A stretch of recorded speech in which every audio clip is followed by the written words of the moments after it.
یہاں کی خاتون تھی بانو خاتون، اس کو بانو سوتا والی بھی کہتے تھے، اس کے خلاف خاتون کے خلاف منشیات کے 100 سے زائد مقدمات تھے، اور اس کا جو بیٹا تھا نا پوپا نانی والا، نام بھی ان کے بڑے عجیب و غریب ہوتے ہیں، تو وہ بھی منشیات میں بڑا تھا، تو لیکن انہوں نے نا بڑے لوگوں کو تنگ کر رکھا تھا، تو ایک دن اس کی اور اس کا ٹاکرا ہوا اس کے بیٹے کا، تو اس نے اس کو قتل کر دیا، اس کیس میں یہ جیل بھی چلا گیا۔ اسٹوڈنٹ پالیٹکس میں ایسے آیا کہ ایم یو کالج میں نا اس وقت عابد چودھری کا بڑا عروج تھا،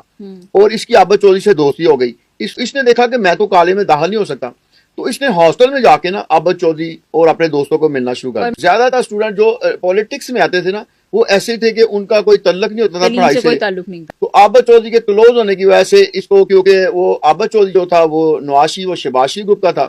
اس کے جو رائول تھا نا منظور بھٹو، اس وقت وزیر اعلیٰ ہوئے نواشی کے اگینسٹ، تو ان کو جو منظور بھٹو کا جو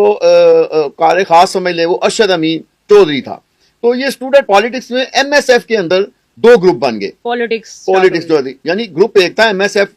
لیکن اس کے اندر دو دھڑے بن گئے، ایک نواشی کا دھڑا بن گیا یا شباشی کا، اور ایک یہ نواشی اور شباشی کا دھڑا تھا، لیکن یہ جب اس کو عروج ملا نا اس وقت آ گیا منظور بھٹو کا، اس لیے حکومتی جو سرپرستی تھی وہ ارشد امین چودھری کو حاصل ہو گئی،